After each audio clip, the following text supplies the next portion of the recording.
خصوصاً میں سسٹر سے کہوں گا کہ آپ بڑی بھولی ہیں، آپ کو پتہ نہیں ہے کہ یہ آپ کو جال میں پھنسائیں گے، بعد میں ذلیل و خوار کر دیں گے۔ اللہ ماشاء اللہ ہماری اکیڈمی میں آئے دن طلاق کے مسئلے پوچھنے کے لیے فون آتے ہیں۔ ہم جب کبھی ان سے کاؤنٹر کوسچن کرتے ہیں تو 90% کیسز میں وہ لو میرجز ہوتی ہیں۔ تو یہ کیا وجہ ہے کہ لو میرجز ناکام ہو رہی ہیں؟ کیونکہ انہوں نے زندگی کا ایک چھوٹا سا حصہ دیکھا، اس کے اوپر کنکلوڈ کر لیا۔ آپ کی بات درست ہے، قرآن بھی یہ بات کرتا ہے۔ فرائیڈ نے تو ابھی بات کی ہے نا کہ سب سے امپورٹنٹ جذبہ سیکس ہے۔ قرآن کہتا ہے زُيِّنَ لِلنَّاسِ حُبُّ الشَّهَوَاتِ مِنَ النِّسَاءِ، پہلے نمبر پہ عورتوں کو گنوایا ہے، مردوں کے لیے مزین کر دی گئی ہیں دنیا کی لذت کی جو چیزیں، ان میں سے ایک ہی ہے۔ تو عورتیں عموماً تو بھولی ہوتی ہیں، مردوں کے اس چکر کے اندر آ جاتی ہیں، یا لڑکوں کے چکر میں لڑکیاں آ جاتی ہیں، لیکن ان کو پتہ نہیں ہے کہ ان کا معاشرے میں اتنا ایکسپوجر نہیں ہے۔ بہرحال مرد تو آپ کو پتہ ہے زیادہ ڈومیننٹ ہے، اور پھر نیچر وائز ایکٹیو نیچر مرد کی ہوتی ہے، عورتیں تو عموماً پیسیو نیچر کی ہوتی ہیں۔ اس لیے اسلام نے عورت کے لیے یہ اسپیسیفائی کیا ہے کہ وہ ولی کی اجازت کے بغیر نکاح نہیں کر سکتی۔ یہ واضح حدیث ہے جامع ترمذی میں، سنن ابن ماجہ کے اندر، کہ جو عورت بغیر ولی کی اجازت کے نکاح کرے اس کا نکاح باطل ہے، وہ اسٹیبلش ہی نہیں ہوگا۔ کورٹ میرج کا اسلام میں کوئی تصور نہیں ہے۔ البتہ اگر لڑکی کا ولی یعنی اس کا باپ فوت ہو چکا ہے تو اس کا بڑا بھائی، وہ نہیں ہے تو اس کا چچا، یعنی قریبی مرد رشتہ دار، وہ اگر زندہ ہے اور وہ الاؤ کرتا ہے تو ٹھیک ہے، جا کے کورٹ میں میرج کرے، بھلے گھر میں کرے، لیکن عموماً کورٹ میں بھاگ کے میرج ہوتی ہے، اور بعد میں جو کچھ رزلٹ نکلتے ہیں، بعض اوقات تو پھنسا کے لے جاتے ہیں، بعد میں پتہ چلتا ہے پورے گینگ نکل رہے ہیں۔ اینڈ رزلٹ کیا نکلتا ہے؟ پھر میڈیا کی زینت بنتی ہیں ساری کی ساری خبریں۔ تو وقتی طور پہ آپ، میرے خیال ہے یونیورسٹیز میں جو لوگ پڑھ رہے ہیں وہ بہت زیادہ ضرورت سے زیادہ مذہبی بھی ہونے کی کوشش نہ کریں، نہ جماعتوں میں پڑھنے کی کوشش کریں، اور نہ اس طرح کی چھپی دوستیوں میں پڑھنے کی کوشش کریں۔ ان کی پہلی جو پرائورٹی ہے نا وہ تعلیم ہونی چاہیے۔ ایسے لوگ تعلیم سے پھر بالکل عاری ہو جاتے ہیں، ڈگریاں بھی رہ جاتی ہیں۔ میں صرف سنگل آؤٹ یہ نہیں کر رہا کہ وہ ان چکروں میں نہ پڑھیں، میں کہہ رہا ہوں مذہبی زیادہ چکروں میں نہ پڑھیں، بس ٹوٹل جو دین کے جو اوبلیگیٹری چیزیں ان کو پورا کریں۔ ہمارے پاس اسٹوڈنٹ آتے ہیں، ہم انہیں کہتے ہیں بھائی اپنی تعلیم کے اوپر توجہ دو، سب سے زیادہ اس وقت ضروری چیز یہ ہے فرائض پورے کرو، اور اس کے بعد اپنی تعلیم پہ اپنا ساری ایفرٹ پٹ کرو۔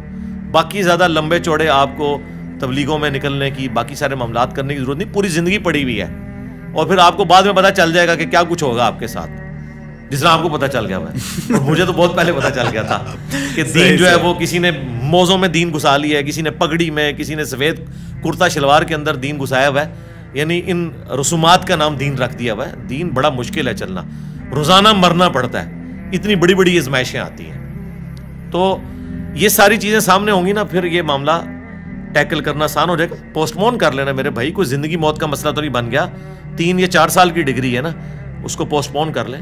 اتنی کون سی آگ لگی ہوئی ہے، اور وہ آگ بجھانی ہے، اور الٹیمیٹلی اینڈ رزلٹ یہ نکلے کہ نہ آپ دنیا کے رہیں، نہ تعلیم کے رہیں، نہ آخرت کے رہیں، تو اس کا اینڈ رزلٹ کیا نکلنا ہے؟ چھپ کے شادی نہ کریں، ٹھیک ہے، میں اس حق میں ہوں۔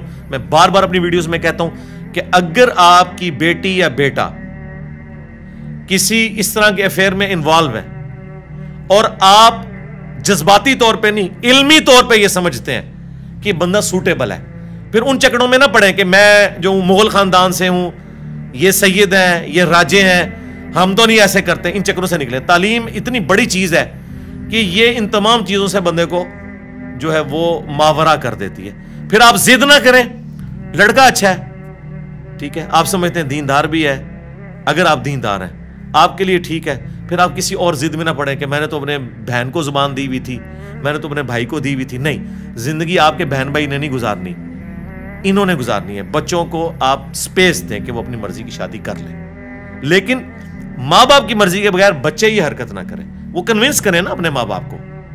اور اگر ماں باپ کنونس نہیں ہوتے اور آپ زبردستی یہ حرکت کریں گے، مرد تو پھر بھی کر سکتا ہے، وہ آزاد ہے، عورت اگر یہ کرے گی، اس کو تو اللہ نے اجازت نہیں دی ہے، اس کی وجہ کہ اس کا ایکسپوجر نہیں ہے، تو بعد میں پھر کیا ہوتا ہے؟ پھر غیرت کے نام کے اوپر قتل ہوتے ہیں، آپ کو پتہ ہے کیا کچھ نہیں ہوتا پوری زندگی۔ اب وہ عورت تو بھاگ گئی، کل کو وہ مرد بھی ناراض ہو جاتا ہے، یا سپوز اس کی ڈیتھ ہو جاتی ہے، وہ واپس کہاں آئے گی؟ کئی تو ایسے ظالم ماں باپ ہیں وہ کہتے ہیں پوری زندگی اپنے معافی نہیں کرنا۔ تو یہ سارے حالات دیکھنے چاہیے، اس کے اینڈ رزلٹ کی طرف۔ ہر جیسے آپ دنیا میں بھی فزیبلٹی جب بناتے ہیں تو آپ دیکھتے ہیں نا کہ یہ ہو گیا تو پھر کیا کریں گے، یہ ہو گیا تو پھر کیا کریں گے.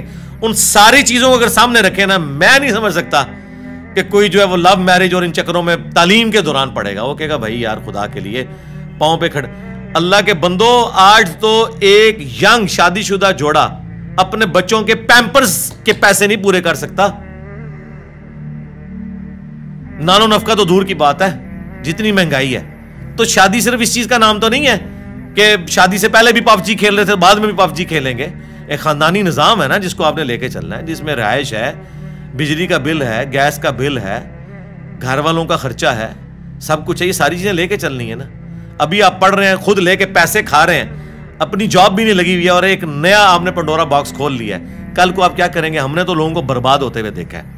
پھر بعد میں وہ ادھار اٹھاتے ہیں، پھر نشے کرتے ہیں، کبھی سوئسائڈ کی ان کی رپورٹ بھی آ جاتی ہے کہ یہ ہو گیا وہ ہو گیا. یہ ساری چیزیں جڑی ہوئی ہیں. البتہ جو ماں باپ اسٹیبلش ہیں، اپنی اولاد کو وہ بزنس ٹرانسفر کر سکتے ہیں، باقی سارے حالات و واقعات فیوریبل ہیں، ان کو شادی میں دیر نہیں کرنی چاہیے. ٹھیک ہے، بچوں کو فوراً جو ہے فارغ کریں، ان کا خرچہ اٹھا لیں کچھ عرصے کے لیے.